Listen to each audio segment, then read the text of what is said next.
where I read it, but this young couple bought this house from this old couple who had a bunch of girls.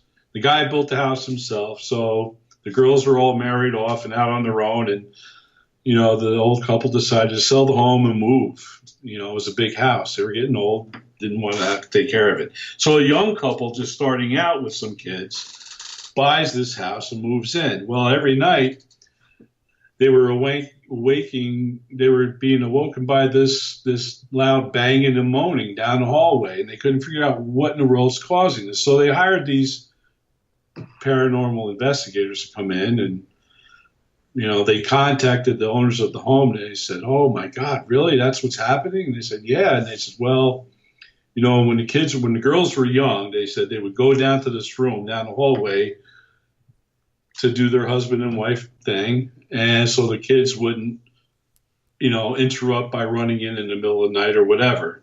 And it was always between, this certain time at night. So it was a memory of the living. These people weren't even dead yet, but yet it was still a memory.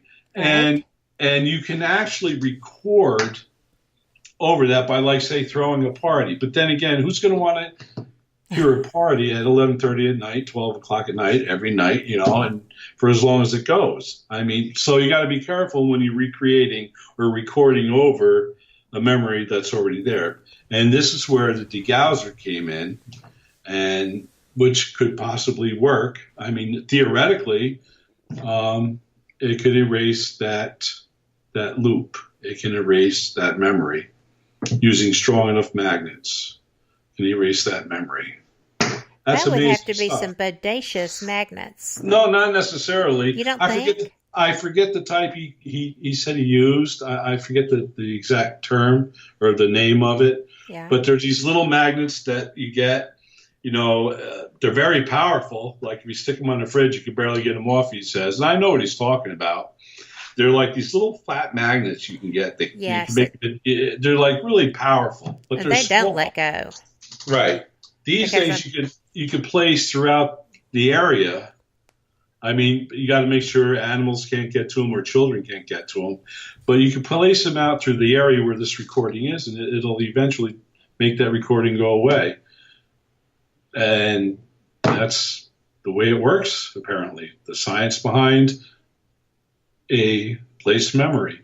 Or you can use a plugged-in, powerful degauser. Right. Which you could use, but make sure you don't have any computers around. Make sure you leave your wallet and purse in the car because it will erase your credit and debit cards.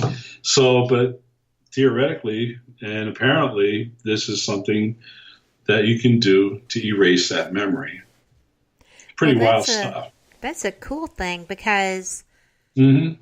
I would not anticipate that being a successful application. It apparently is. That's cool. It apparently is. I mean, I've never tried it. I've never had that situation come where I would have to try that. Yeah. But I can't wait to be able to. I have experienced residuals in like Fort Morgan down in Gulf Shores, Alabama. There are sentries that still walk the same path around the walls. Mm-hmm. And that's what it is because it's the same time and it's pretty much the same gate. Mm-hmm. And I just would never, actually in that instance, I don't know that I would even consider removing those or trying to because it's part of the history of that location. Right. You But wouldn't if it want was to do something that. worrisome, then yes, I would want to. Right. I mean, you wouldn't want, like, I've been to Gettysburg, and I mean, that's hard. I mean, just being on the grounds there, you Yes. can literally, it's like you get this feel. I don't care who you are or what you claim to be or not be, you feel it there. You feel that terrible, terrible energy there. And there are a lot of cases where people just see, the soldiers from both sides just like walking on the field there. Yes. I mean, you don't want to. I mean, it's not like Residual haunting or place memory is not a human consciousness. It's a recording. It's like you watch a movie from the 1920s or the 1930s. You know every single person in that movie's dead, but you're still watching this movie. How's that possible? Exactly. It's on film. So, that's all it is. It's not like, the poor soldiers or the poor people, they're walking, endlessly for eternity. No, it's just a loop of a movie that's constantly playing. But you don't want to, muck with that, especially if it has a lot of historical significance. But if you're dealing with a family who's scared to death, that's different. That's totally different. I mean, you can explain to them and show them, but sometimes that's not even going to work. So the best way to do is to erase that memory if it's possible. I've got to stop you. I'm so sorry. It's a break. Are you kidding me? I'm not kidding you. So 3 minutes and we'll be back on the flip.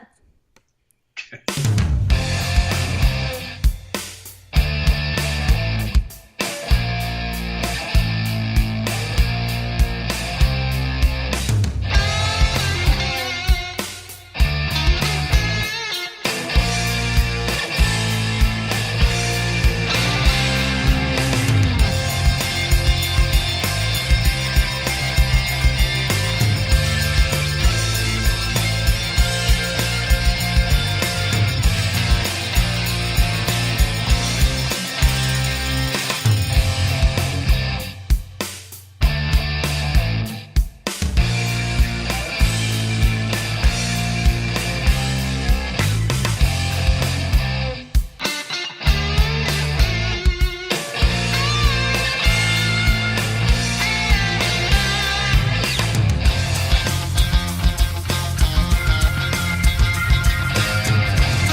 You are listening to WPHM Digital Broadcasting.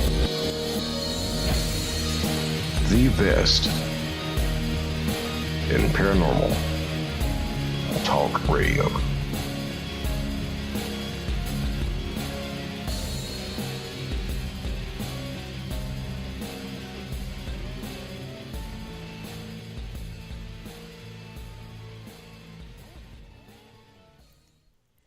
And it is 25 after the hour.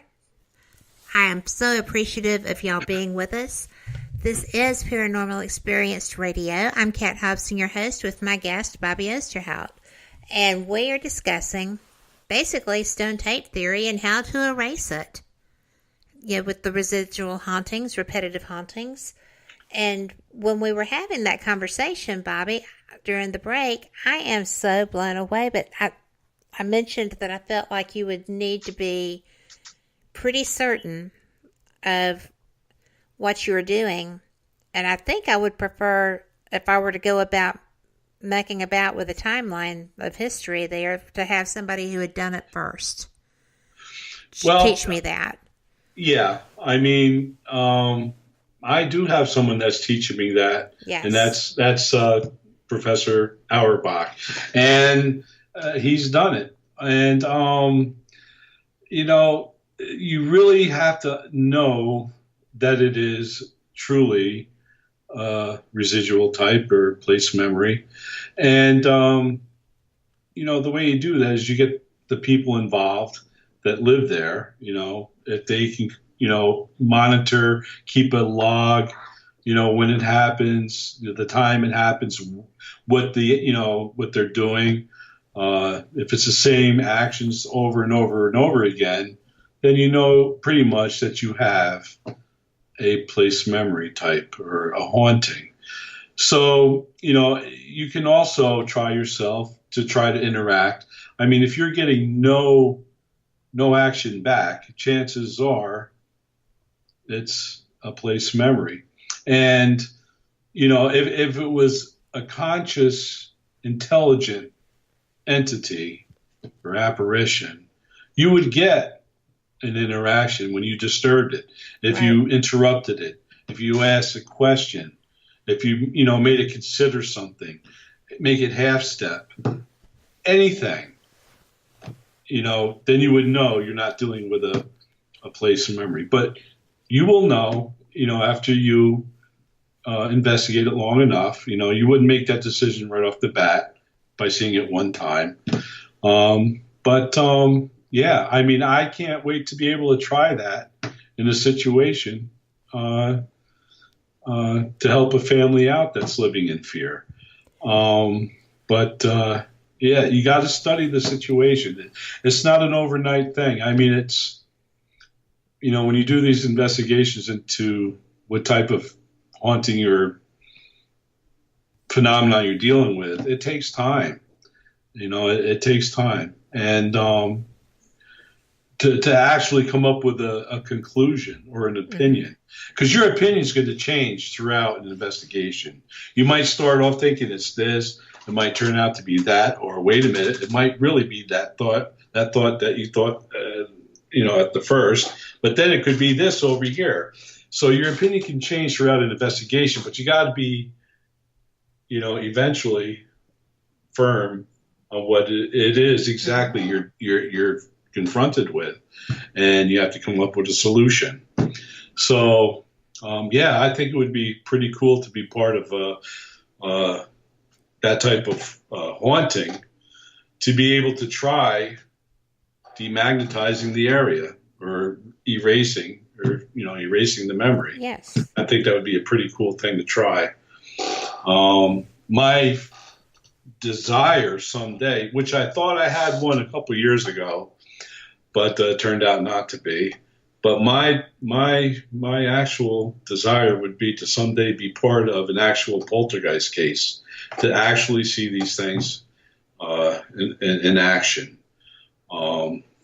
Things flying across the room, the whole thing, and that's something I really want to experience sometime soon, hopefully. Well, I had that opportunity and did not get any of the activity that was reported because the young lady that it was stemming from would not be in the home while we were inside.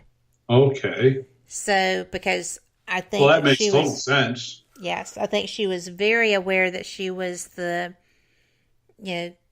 focus point of that, and that she had so much angst, and she was, self-mutilating as well. There was an awful lot happening in her world. So when I just walked over and was talking to the family, and I looked at her and I was like, "Is there a reason that you won't come in there while I'm in there?" And she said, "Well, I just don't like being in there." And I said, "Okay." I said, "But you're here. You are living here." And she said, "I am." I said, "Okay." I said, "So how long have you been cutting?" And she just looked at me, and that wasn't rocket science. It was a, early summer night, and she had on a jacket, long sleeve shirt and a jacket. And she was just like, what? I said, it's,